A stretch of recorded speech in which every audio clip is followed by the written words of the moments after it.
Hello friends, എല്ലാവർക്കും lime and ചില്ലീസിലേക്ക് സ്വാഗതം. എളുപ്പത്തിൽ തയ്യാറാക്കാൻ പറ്റുന്ന ഒരു വെറൈറ്റി പത്തിരിയായിട്ടാണ് ഞാനിന്ന് വന്നിരിക്കുന്നത്. നമ്മുടെ എല്ലാവരുടെയും വീട്ടിൽ ചോറ് ബാക്കി വരാറില്ലേ? അങ്ങനെയുണ്ടെങ്കിൽ ഈ ഡിഷ് നിങ്ങൾ എന്തായിട്ടും തയ്യാറാക്കി നോക്കണം. അതുകൂടാതെ പെട്ടെന്ന് വിരുന്നുകാരെങ്കിലും വന്നിട്ടുണ്ടെങ്കിലും നമുക്ക് ഈ ഡിഷ് വേഗത്തിൽ തയ്യാറാക്കിയെടുക്കാൻ വേണ്ടി സാധിക്കും. ഇതിന് പ്രത്യേകിച്ച് യാതൊരു മുന്നൊരുക്കങ്ങളും വേണ്ട, പെട്ടെന്ന് തന്നെ നമുക്കിത് റെഡിയാക്കാം. അപ്പോൾ നമുക്ക് ചോറ് കൊണ്ട് എങ്ങനെ പത്തിരി തയ്യാറാക്കാം എന്ന് നോക്കാം. അതിനു മുന്നേ നിങ്ങൾ എൻ്റെ ചാനൽ ഇതുവരെ സബ്സ്ക്രൈബ് ചെയ്തില്ലെങ്കിൽ സബ്സ്ക്രൈബ് ചെയ്യാൻ മറക്കരുത്.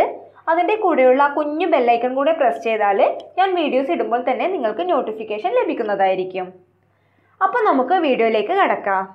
ആദ്യം തന്നെ നമുക്ക് പത്തിരി ഉണ്ടാക്കാൻ വേണ്ട സാധനങ്ങൾ എന്തൊക്കെയെന്ന് നോക്കാം. അതിനായി ഞാനിവിടെ 2 കപ്പ് ചോറാണ് എടുത്തിട്ടുള്ളത്. പുഴുങ്ങലരിയുടെ ചോറാണിത്. 250 ml കപ്പിലാണ് ഞാൻ അളന്നെടുത്തിട്ടുള്ളത്.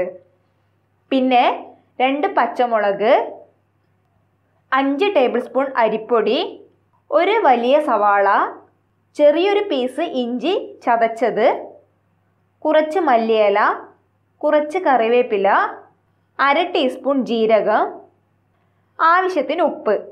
ഇത്രയും സാധനങ്ങളാണ് ഇതിനു വേണ്ടി വേണ്ടത്. ആദ്യം തന്നെ നമുക്ക് ഈ എടുത്തു വെച്ചിരിക്കുന്ന ചോറ് അരച്ചെടുക്കണം.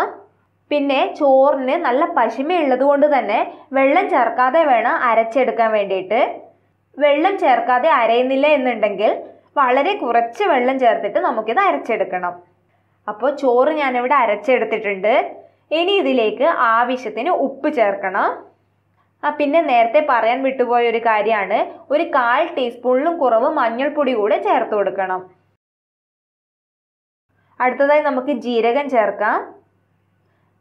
പിന്നെ ഈ എടുത്തു വെച്ചിരിക്കുന്ന പച്ചമുളക്, സവാള, ഇഞ്ചി, കറിവേപ്പില, മല്ലിയില ഇതൊക്കെ ചേർത്ത് കൊടുക്കാം.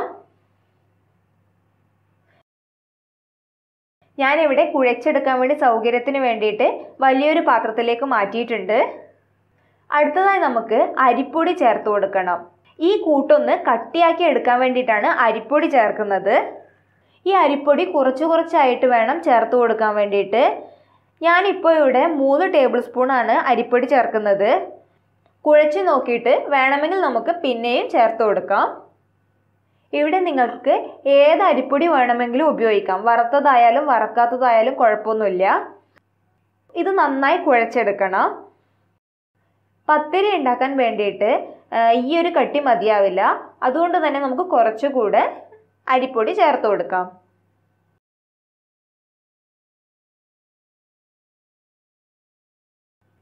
ഞാനിവിടെ മുഴുവനായിട്ടൊരു 5 ടേബിൾ സ്പൂണാണ് അരിപ്പൊടി ചേർത്തിട്ടുള്ളത്. 5 ടേബിൾ സ്പൂൺ ചേർക്കുമ്പോൾ തന്നെ ഇത് നമുക്ക് ഒരു കട്ടിയായി കിട്ടിയിട്ടുണ്ട്. അപ്പോൾ ഞാനിവിടെ പത്തിരി നന്നായി കുഴച്ച് വെച്ചിട്ടുണ്ട്. ഈ ഒരു പരുവമാണ് നമുക്ക് വേണ്ടത്. ഈ ഒരു പരുവത്തിലാവുന്നത് വരെ നിങ്ങൾ പൊടിയിട്ട് കൊടുക്കണം. ചിലപ്പോൾ വെള്ളമൊക്കെ അധികമായി പോയിട്ടുണ്ടെങ്കിൽ കുറച്ചുകൂടെ അരിപ്പൊടി ചേർക്കേണ്ടി വരും. അപ്പോൾ അതിന് കണക്കായിട്ട് ഈ ഒരു കൺസിസ്റ്റൻസി ആവുന്നത് വരെ അരിപ്പൊടി ചേർത്ത് കൊടുക്കണം. അടുത്തതായി നമുക്ക് ഈ പത്തിരി എങ്ങനെ പരത്തിയെടുക്കാമെന്ന് നോക്കാം. അതിനായി ഞാനിവിടെ ഒരു പ്ലാസ്റ്റിക് കവറാണ് എടുത്തിട്ടുള്ളത്. ഇതിൽ നന്നായി ഓയിൽ തേച്ച് കൊടുത്തിട്ടുണ്ട്. അതുകൂടാതെ നമ്മുടെ കയ്യിലും നന്നായി എണ്ണ തടവിയിട്ടുണ്ടാവണം. എന്നാൽ മാത്രമേ പത്തിരിയുടെ മാവ് കയ്യിൽ ഒട്ടിപ്പിടിക്കാതിരിക്കൂ. അപ്പോൾ നമുക്ക് നേരത്തെ കുഴച്ച് വെച്ച മാവിൽ നിന്നും ഇതുപോലൊരു ഉരുളയാക്കി എടുത്തിട്ട് ഇതുപോലെ കവറിൽ വെച്ച് കൊടുക്കാം. അത് കഴിഞ്ഞ് പ്ലാസ്റ്റിക് കവർ ഇതുപോലെ മടക്കി കൊടുക്കണം. ഇതിന് മുകളിലൂടെ അടി പരന്ന ഒരു പാത്രം വെച്ചിട്ട് നമുക്ക് ചെറുതായി ഒന്ന് പ്രസ് ചെയ്ത് കൊടുക്കണം. അധികം പ്രസ് ചെയ്യരുത്. കുറച്ച് കട്ടിയിലുള്ള ചെറിയ ചെറിയ പത്തിരികളാണ് നമ്മളിവിടെ തയ്യാറാക്കാൻ പോകുന്നത്. എന്നാലേ ഈ പത്തിരി പൊടിഞ്ഞു പോകാതെ ഫ്രൈ ചെയ്യാൻ പറ്റൂ. ഈ ഒരു വലുപ്പത്തിലുള്ള പത്തിരിയാണ് പരത്തിയെടുക്കേണ്ടത്. ഓയിൽ തടവി കൊടുത്തതുകൊണ്ട് തന്നെ നമുക്ക് ഈ പത്തിരി പ്ലാസ്റ്റിക് കവറിൽ നിന്നും വേഗം വിട്ടു കിട്ടും. ഞാനിവിടെ ഒന്നുകൂടെ കാണിച്ചു തരാം. ഓയിലിൻ്റെയോ അല്ലെങ്കിൽ മിൽമ പാലിൻ്റെയോ അങ്ങനെ ഏതെങ്കിലും ഒരു കവർ എടുക്കാം നിങ്ങൾക്ക്.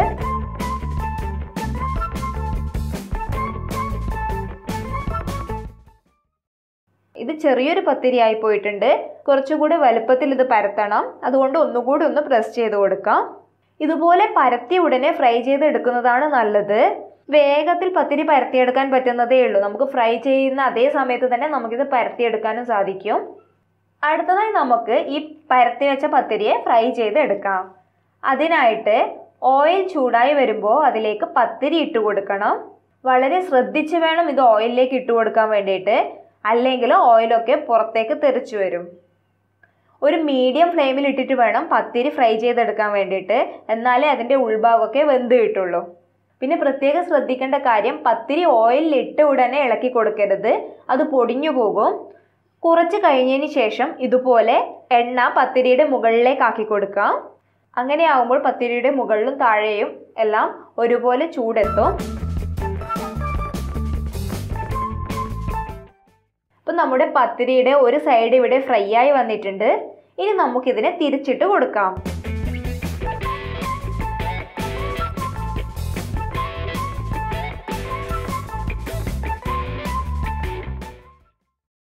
അപ്പോൾ നമ്മുടെ പൊരിച്ച പത്തിരി ഇവിടെ തയ്യാറായി വന്നിട്ടുണ്ട്. ഇനി നമുക്കിതിനെ ഓയിലിൽ നിന്നും മാറ്റാം. നമ്മുടെ പത്തിരി ഇവിടെ റെഡിയായി വന്നിട്ടുണ്ട്. യാതൊരുവിധ മുന്നൊരുക്കങ്ങളും ഇല്ലാതെ പെട്ടെന്ന് തന്നെ എളുപ്പത്തിൽ തയ്യാറാക്കാൻ പറ്റുന്ന ഒരു പൊരിച്ച പത്തിരിയാണിത്. എല്ലാവരും എന്തായിട്ടും ട്രൈ ചെയ്ത് നോക്കണം. വീഡിയോ ഇഷ്ടപ്പെട്ടെങ്കിൽ ലൈക്ക് ചെയ്യാൻ മറക്കരുത്. പിന്നെ സബ്സ്ക്രൈബ് ചെയ്യാനും ഫ്രണ്ട്സിന് ഷെയർ ചെയ്യാനും മറക്കരുത്. അപ്പോൾ അടുത്ത വീഡിയോയുമായി കാണുന്നത് വരേക്കും ബൈ ബൈ.